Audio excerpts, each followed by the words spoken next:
ഒരു കുഞ്ഞാവ കൈ നീട്ടുന്നുണ്ടല്ലോ. ആരാണ് ഈ സുന്ദരിയുടെ പേരെന്താ? ധോനി. നല്ല പേരാണ് ധോനി. പറയാൻ കുറച്ച് എനർജി വേണം അല്ലേ? ധോനി അല്ലേ? ധനിക്കുട്ടി ഏത് ക്ലാസ്സിലാണ് പഠിച്ചത്? കാണിക്കമാതയിലാണ് പഠിച്ചത്. LKG അതോ PKG? UKG-യിലാണോ പഠിക്കുന്നത്? ആണോ? പാട്ട് പാടുവോ ധോനി? ധോനി എന്ന് പറയുമ്പോ പാട്ട് പാടിയല്ലേ വിടാൻ പാടുള്ളൂ അല്ലേ?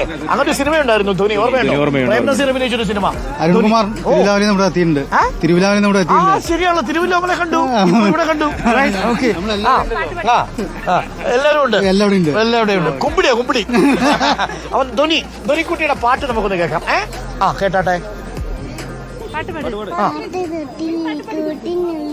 കൺമണിയെ ചിപ്പിനുള്ളിൽ പൊട്ടുപോലെ പൊന്മകളെ ഇന്നും കിങ്ങണിക്കാം മോമനിക്കാം ചക്കരപ്പം നെറ്റിയിലോ പൊട്ടുതൊടാ നീ പേരും പുഞ്ചിരികൾ കണ്ണും നാൾ നുരകൾ നീ പിറന്നാൽ എന്നുയിരും പോയിരുത്.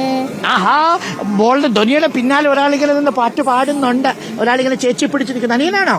അനിയന്റെ പേരെന്താ? വേദ് അല്ലേ?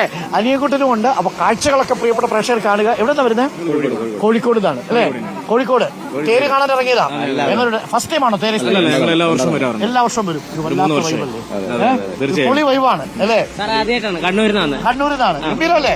ഉഷാറല്ലേ? തേര് കണ്ടിട്ടല്ലേ പോകുന്നുള്ളൂ. അപ്പൊ തേര് നമ്മൾ ഉഷാറാക്കും അല്ലേ? ഓക്കെ, എവിടുന്നാ വരുന്നത്? കണ്ണൂരിന്ന്. അപ്പൊ കണ്ണൂരിന്ന് തേര് കാണാൻ വേണ്ടി ഒരുപാട് പേരുണ്ട് അല്ലേ? അപ്പൊ നമ്മുടെ പുറത്ത് കുറച്ച് സാധനം പോലും നമ്മുടെ തേര് കാണുമ്പോൾ തേരിലെ നമ്മളെ കച്ചവട സാധനങ്ങളുടെ കാഴ്ചകൾ കൂടി നമ്മൾ പ്രേക്ഷകർക്ക് കൊടുക്കും. പ്രിയപ്പെട്ട പ്രേക്ഷകർക്ക് നൊസ്റ്റാൾജി ഉണ്ടാക്കുന്ന സാധനങ്ങളൊക്കെ. ചെറിയ വടയൊക്കെ ഉണ്ടല്ലോ ഇതിനകത്ത്. ഇതെന്താ സംഭവം?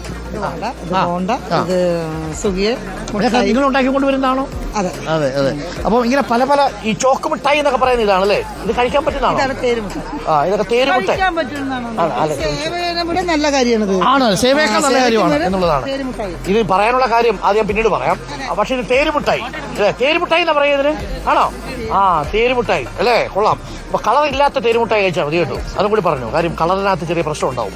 അപ്പൊ കൊള്ളാം, തേര് മിഠായി ഗംഭീരമാണ്. അപ്പൊ ചേച്ചി എല്ലാ തേരിനും വരാറുണ്ടോ? എല്ലാ തേരും വർഷങ്ങളായി ഞങ്ങൾ വരാൻ തുടങ്ങിയിട്ടുണ്ട്. കൽപ്പാത്തി എന്ന് പറഞ്ഞത് ഗംഭീരമായ ഉത്സവമാണ്. ഗംഭീര ഉത്സവം.